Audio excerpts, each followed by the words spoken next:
আসসালামু আলাইকুম রহমতুল্লাহ। জি আলহামদুলিল্লাহ, সকাল সকাল আমাদের প্রতিদিনের খেলার ধারাবাহিকতা আপনাদের সামনে তুলে ধরছি। আলহামদুলিল্লাহ, আমরা প্রতিদিন ফজরের নামাজের পর এখানে শারীরিক চর্চা করে থাকি। শারীরিক চর্চার উদ্দেশ্যে খেলাধুলা করি। আলহামদুলিল্লাহ, আমরা এখানে প্রতিদিন ফজরের পরই খেলি। শারীরিক চর্চার মাধ্যমে আমাদের শরীরকে সুস্থ রাখার চেষ্টা করি, আর আমাদের ইমানি চর্চার মাধ্যমে অবশ্যই ইমানকে সুস্থ রাখার চেষ্টা করব। এই যে আলহামদুলিল্লাহ দেখেন, আমাদের বিড়ালটা আমাদের সাথেই থাকে। আমরা সবাই এখানে নাস্তা করি, ডিম খাই, ছোলা খাই, বিভিন্ন জিনিস খাবার খাই। খেলাধুলার পরে এই বিড়ালও আমাদের সাথে সেই খাবারে অংশগ্রহণ করে। আর ওই পাশে আলহামদুলিল্লাহ ছোটো বাচ্চাগুলোও প্র্যাকটিস করে আমাদের দেখে দেখে।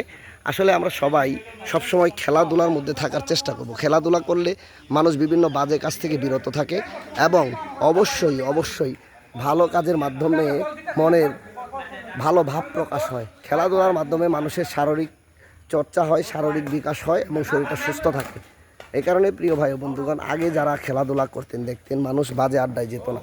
এখন খেলাধুলা উঠে গিয়েছে, মানুষ বিভিন্ন বাজে আড্ডায়, মোবাইলের নেশায় বা বিভিন্ন নেশায় জর্জরিত হয়ে গেছে। যদি খেলায় অংশগ্রহণ করে বা খেলাধুলার মাধ্যমে থাকে, তাহলে কিন্তু মানুষ অন্য দিকে ধাবিত হয় না, নেশার দিকে বা অন্যান্য দিকে ধাবিত হয় না। কিন্তু আমরা খেলাধুলা ছেড়ে দেওয়ার কারণে মানুষগুলো বিভিন্ন দিকে চলে যাচ্ছে। আলহামদুলিল্লাহ, আমরা আবার সেই খেলাধুলার দিকেই ফিরে দেওয়ার চেষ্টা করব। নিজের বাচ্চাকে মানসিক বিকাশ ঘটানোর সাথে সাথে শারীরিক বিকাশ ঘটানোর জন্য খেলাধুলা শেখাতে হবে। আপনি দেখবেন আপনার বাচ্চা বা আমার বাচ্চাগুলো কেমন যেন দুর্বল হয়ে যাচ্ছে। এর কারণ হলো খেলাধুলা না করার কারণ। খেলাধুলা না হয়ে মানুষ ঘরমুখী, মোবাইলমুখী, টিভিমুখী হয়ে গিয়েছে, ইন্টারনেটমুখী হয়ে গিয়েছে।